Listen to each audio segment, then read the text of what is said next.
Alright guys, welcome to my channel. My name is Stefan Seguin, your sales coach.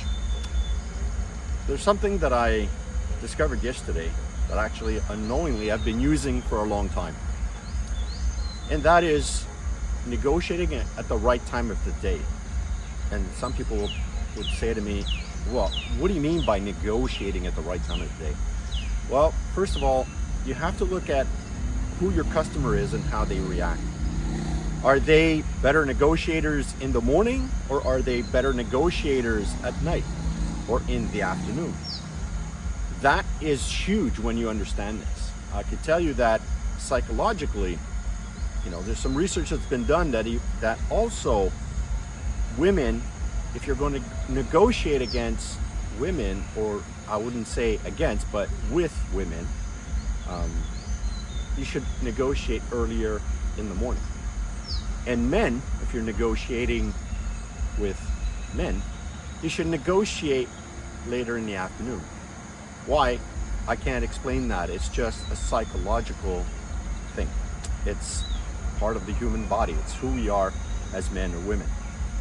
That being said, what should you say when it gets down to the brass tacks? When it gets down to, oh my God, I have to close this client. Right? Now, regardless of who you're closing, regardless of what you're saying, here's the one key thing that you can do. Some will work better with a more direct approach on the closing side of the world.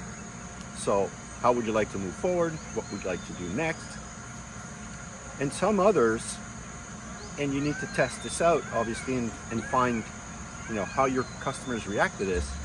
But some, it's more using a negative approach. And what I mean by a negative approach is negative questions. Are you opposed to this? Is this a bad idea? Are you against this? Now, depending on the responses you get, they will determine obviously the next steps moving forward.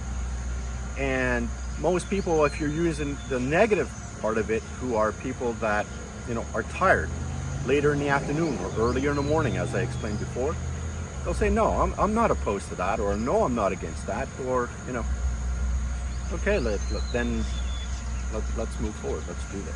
Right?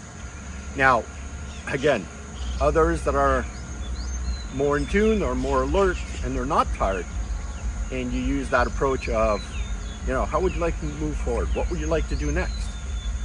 Likely they'll say, yeah, okay, let's do this, and get ready. Because if they are not ready to move forward, that's when you get the objections, right? And the objections, well, some will say, one mentor of mine says, the sale begins when you get objections. So when you do get objections, what is it that you say? What is it that you respond with?